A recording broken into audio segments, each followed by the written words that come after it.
Welcome to Tansson TV Plus. I'm Brandon. And I'm Mom.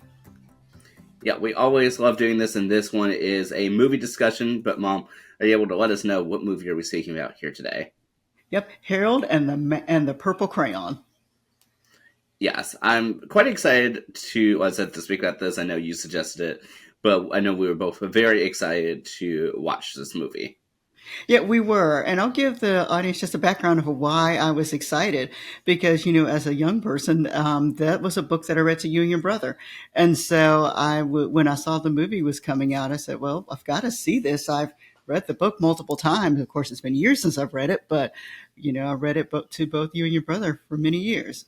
Yeah, and I personally, quite remember it, and I remember, of course, enjoying, the book. And so, Mom, are you able to tell us a little bit about, this movie?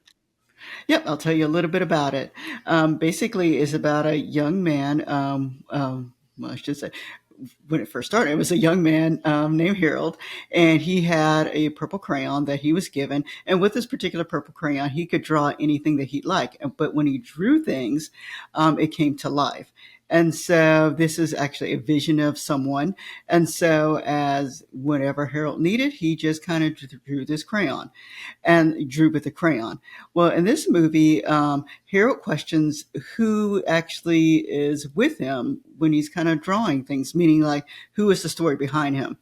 And so there's a man who speaks, and he just makes a comment that he was an old man.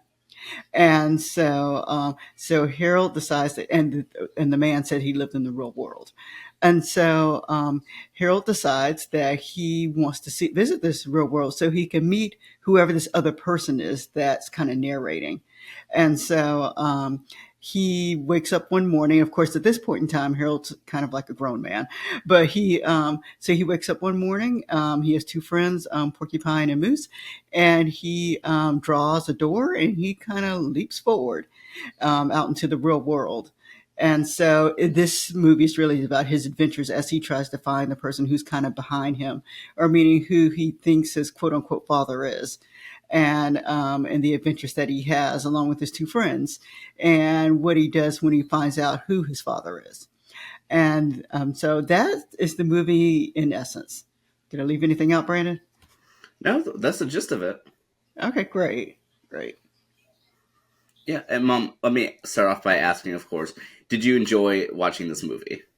I did. I did enjoy the movie. And as you guys know, I like comedies. I like heartwarming tales.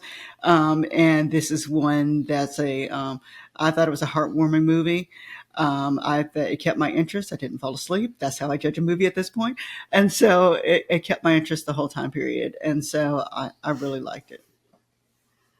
Yeah, I personally really loved the movie as well, and it was one of those movies where not only did it, I think, give a interesting and compelling story, but I personally felt it added to the source material, that it was able to give us some depth and enjoyment from having read the book, even though it's a children's book.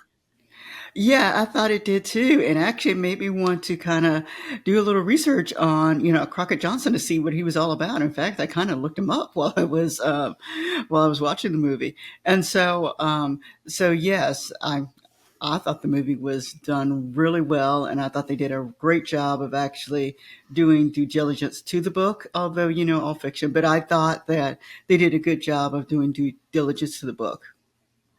100%. And I like that how it was portrayed as well, that the book was, and that the movie was able to stick with the book's simplistic storytelling, but with, I feel like, a lot of meaning that doesn't really need to be overanalyzed. That it's just, this is what Harold's able to do, this is what he's capable of, and and that's that, and the power of imagination.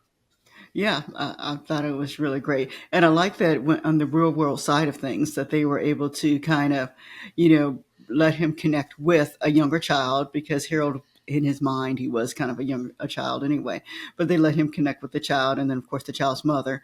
But I like that at the same time it was not a romantic interest. It was just truly just a friend who was helping. Yeah, and that's something I really enjoyed as well. I know, that for so many of these movies that when you have like an older male and an older female, that it somehow becomes this major love interest thing. And I love that this didn't try to do that in any capacity. That they were able to be friends, somewhat frenemies in a sense, at times, but that overall that even though Harold was a older individual, that I feel like it made the child Mel stand out more. Yeah, it did. And they did have a little enemy in the story itself, but even the way they kind of dealt with the enemy at the end, I thought they kind of did a nice job with that. So they kind of gave him his own world. I mean, no secret there for watching the movie, but I thought they did a nice job.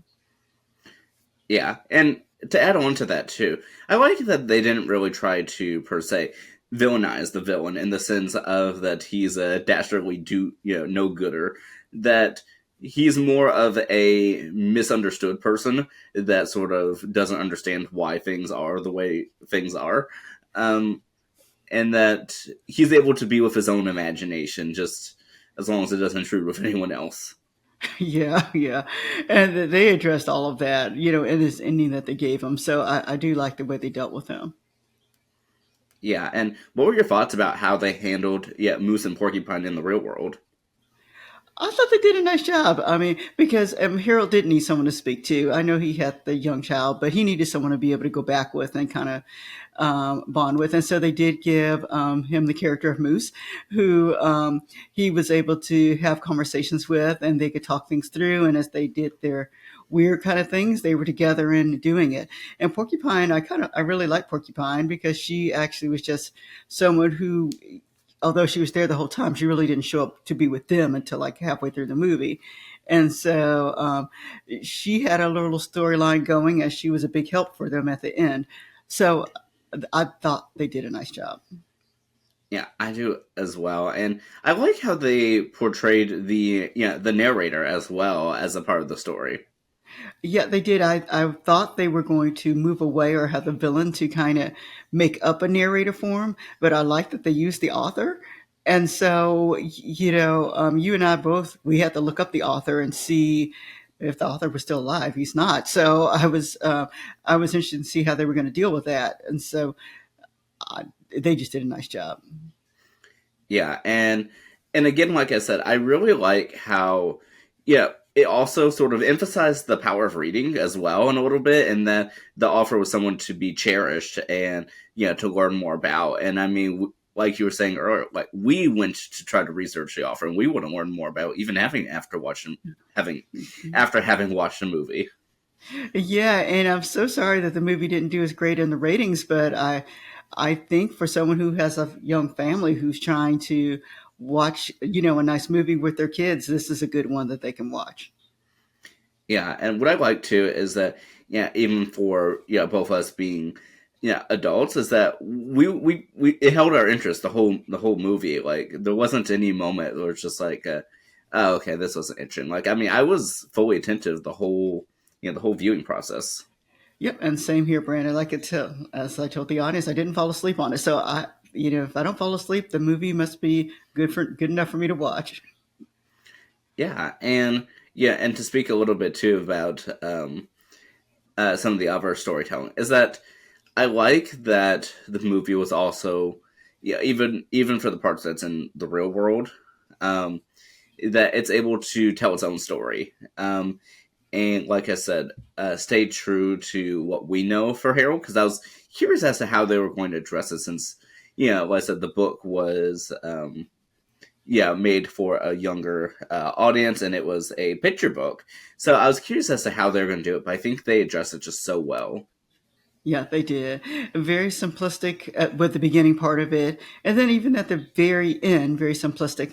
But to show the world in itself, I thought they did a nice job of kind of letting them come into that world, and then at the same time showing how that world they were able to take that and use it at the end. Yeah, and I did want to ask too. So, yeah, of course, like I said, we read these books when I was younger. My brother was younger, but do you remember the characters of Moose and Porcupine? I don't.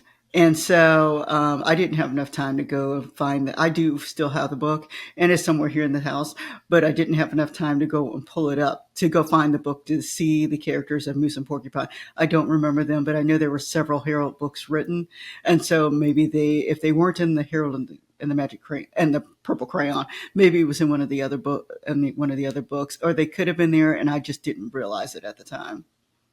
Yeah, or they could have been added for the movie as well. I mean, we truly don't know. No, we don't know.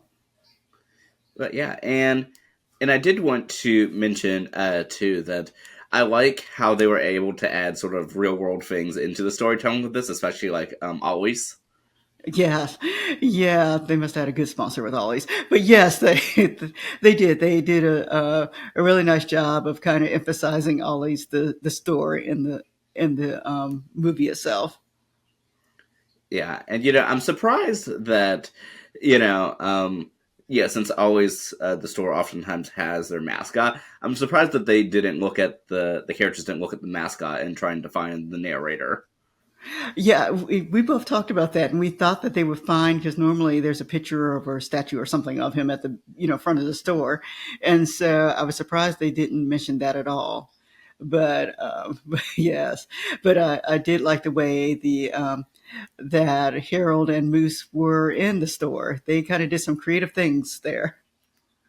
But yeah, and so yeah, but like I said, I really love this movie. I'm so glad that we had a chance to, I mean, to speak about it. And the question always comes: would we watch this again? Yeah, actually, I would watch it again. I really would watch it again. What about you, Brandon? Oh, likewise. And I'd really want to show this to, yeah, my brother as well when he comes back home from college. Yep, I look forward to doing that, and we'll see if you'll watch it with us. But yeah, and Mom, is there anything else that you want to say for, yeah, this movie? No, I think we've covered it all, Brandon. Yeah, well, thank you so much for those who are tuning in to our movie discussions. Yeah, thank you for joining us today. Let us know if you've seen Harold. Yeah, yeah. And if there's any other movies that you'd like us to, watch before 2024 ends, let us know. Yes, thank you guys for joining us again. We'll see you next time. All right, bye, everybody.